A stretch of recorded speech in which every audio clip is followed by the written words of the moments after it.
On June 25th, 2024, as the first rays of dawn hit the ice-packed mountains, I stood on top of Mount Kilimanjaro, Africa's highest peak.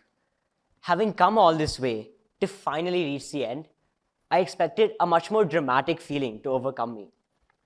But as I crumbled down onto the ice, completely exhausted from the past 5 days, flashbacks of each moment leading up to that instant filled my mind. Realization struck that it was those little steps and occasional stumbles that had added up to bring me there. As humans, we often tend to value that end result as a pretty picture, without recognizing the many rough patches that add up to help us reach that end point. While many of us only recognize the accomplishment, I thought it important to bring the focus back on the journey that took me to the summit nearly 6,000 meters high. So today, I will be sharing 5 key lessons I took from the mountain. I'm sure that somewhere, somehow, they will each leave their little mark on all of your lives. From the onset of our trek, challenges began hitting us. June was wet season on the mountain, and on the first day itself, rain hit. As we trekked through the forest, what began as a seemingly gradual uphill quickly turned tiresome with the slippery terrain. We reached our first camp for the night after sunset. Shivering, we quickly went in, hoping to find some warmth. But as we entered, I was clearly disappointed by what I saw. While the expectation for lodging was set right from the start, being a trek in the mountains with limited facilities, I was still a little put off. Coming from a home where luxuries of running water, electricity, and overall convenience were granted, to be suddenly transferred into such an environment definitely took time to adjust to. But that night, I began reflecting on all those small comforts that we so often take for granted. Today, over 2 billion people lack access to clean drinking water. And yet, when was the last time we valued such a resource that so many people still don't have access to? Water is a simple example, but through it lies my first lesson from the mountain. Value the little things. You never know for whom that little is stuck at being a big dream and nothing else. So many of us complain over the slightest of discomforts without once feeling gratitude for every other comfort granted. The next time you start believing you're so unlucky, picture every other person who wakes up each day with worse circumstances but a stronger smile on their face. The second day of the trek was much more physically demanding, a steep 11-kilometer uphill climb. At this point, we were traveling at over 3,000 meters high, and with breathlessness entering the picture, every few steps brought a wave of fatigue. The challenge with mountain summits are they're much more a marathon than a sprint. You can't get carried away by the shorter highs that quickly dissipate. Just like with life, you have to keep the larger picture in mind. As we broke for lunch that day, I knew I couldn't keep going on like this. For context, up until that point, I was mostly flying solo, spending time with my own thoughts. But that break taught me that mountain climbing can never be an individual journey. The next few hours were spent interacting with our guide, the trainers, and my fellow hikers. It helped time pass much faster and distracted my mind from the constant exhaustion that kept piling on. While I was still tired on reaching the summit, I'm sure that it would have been much more challenging had I gone alone the entire way.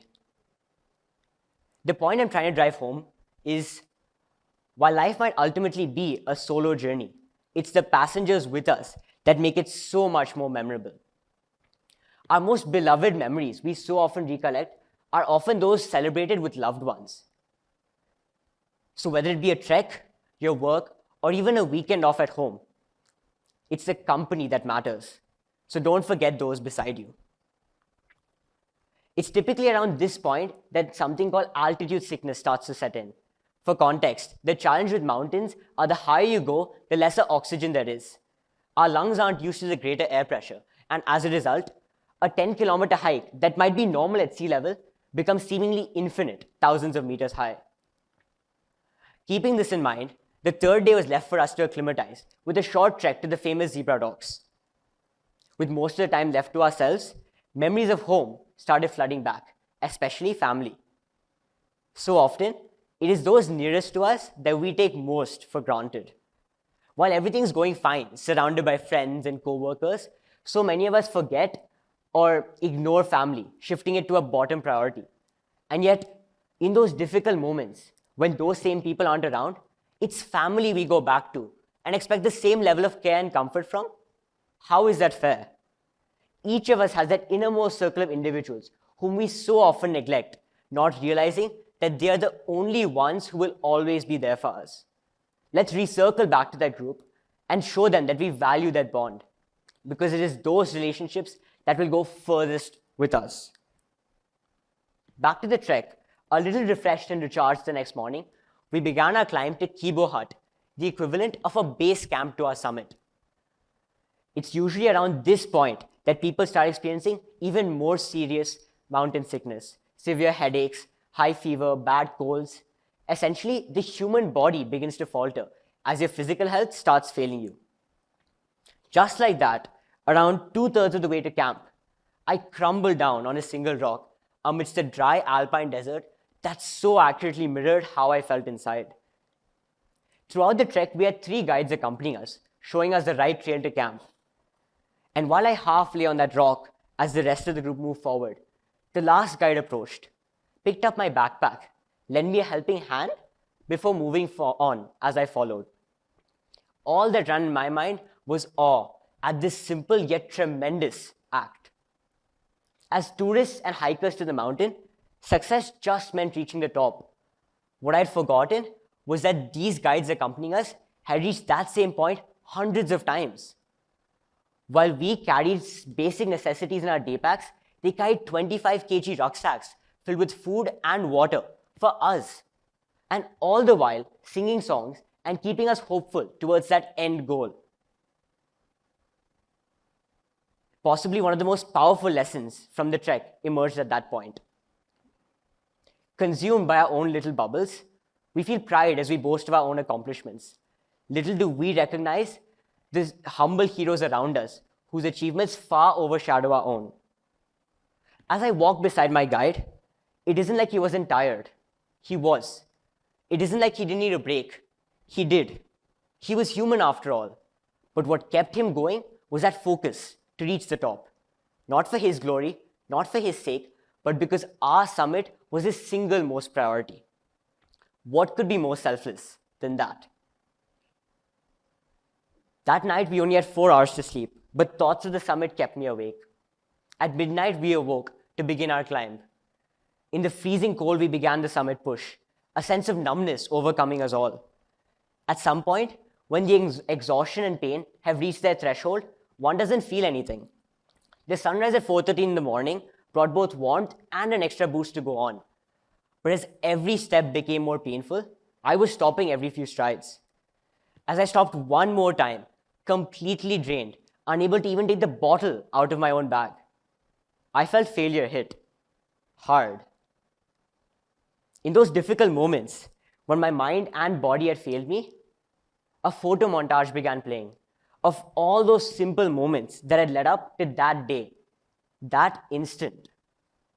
All the people who had supported me, every obstacle we had overcome, every fall we got back up from.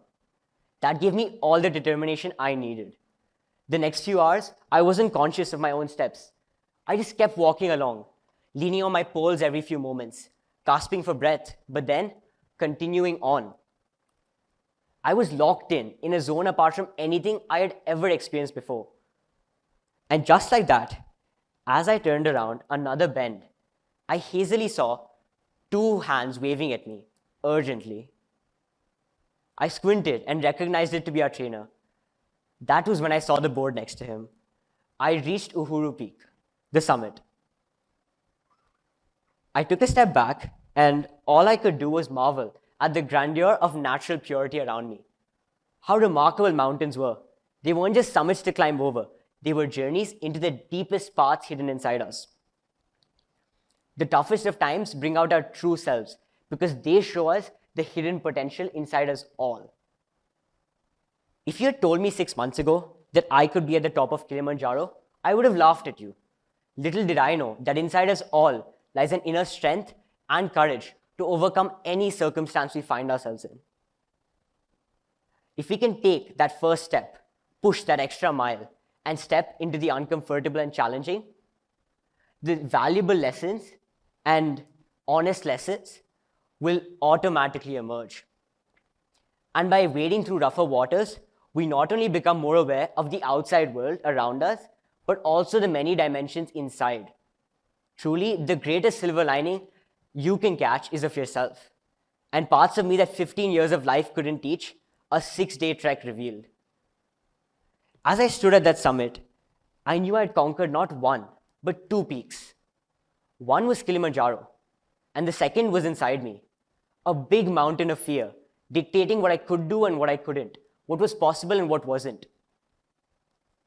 As I returned back home, Kilimanjaro would always be there, back in Africa. But that summit inside, that would stay forever. And if you ask me, that was the peak whose journey I shared with you today. My name is Ayan Dharod, and I thank you for your time.